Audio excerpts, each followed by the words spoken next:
અંડર-19 ભાઈઓની 69મી રાષ્ટ્રીય હેન્ડબોલ સ્પર્ધામાં ગુજરાત ચેમ્પિયન, રાજસ્થાનને 31-24થી પરાજય આપી ખિતાબ પર કર્યો કબજો। રાજ્ય સરકાર અને school games federation of India (SGFI) દ્વારા તારીખ 27થી 31 જાન્યુઆરી 2026 દરમિયાન સોમનાથના સદભાવના મેદાન ખાતે યોજાયેલી અંડર-19 ભાઈઓની 69મી રાષ્ટ્રીય હેન્ડબોલ સ્પર્ધાનો અંત ગુજરાતની ઐતિહાસિક જીત સાથે આવ્યો હતો। અંતિમ મુકાબલામાં ગુજરાત અને રાજસ્થાન વચ્ચે રમાયેલી રોમાંચક મેચમાં ગુજરાતના ખેલાડીઓએ શાનદાર ડિફેન્સ અને ટીમ વર્કનું પ્રદર્શન કરી રાજસ્થાનને 31-24થી હરાવી ચેમ્પિયનનો ખિતાબ પોતાના નામે કર્યો હતો। મેચ દરમિયાન દરેક મિનિટે દર્શકોમાં ઉત્સાહ છલકાયો હતો। સ્પર્ધામાં પ્રથમ સ્થાન ગુજરાતે મેળવ્યું હતું, જ્યારે દ્વિતીય સ્થાન પર રાજસ્થાન રનર્સ અપ અને તૃતીય સ્થાન પર દિલ્હી સેકન્ડ રનર્સ અપ રહ્યું હતું। વિજેતા તેમજ રનર્સ અપ ટીમોને ટ્રોફી અને તમામ ખેલાડીઓને મેડલથી સન્માનિત કરવામાં આવ્યા હતા।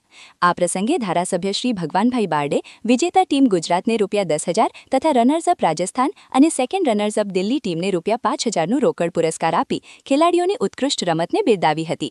ઉલ્લેખનીય છે કે ટૂર્નામેન્ટની શરૂઆતમાં ગુજરાતે DAV કોલેજ મેનેજિંગ સામે 40-7થી ધમાકેદાર જીત મેળવી હતી અને લીગ તથા નોકઆઉટ તબક્કામાં સતત શ્રેષ્ઠ ફોર્મ જાળવી રાખી અંતે ચેમ્પિયન બન્યું હતું।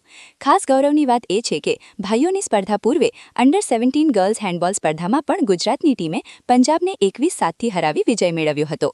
આમ ભાઈઓ અને બહેનો બંને કેટેગરીમાં ગુજરાતે રાષ્ટ્રીય સ્તરે પ્રથમ સ્થાન મેળવી રાજ્યનું ગૌરવ વધાર્યું છે।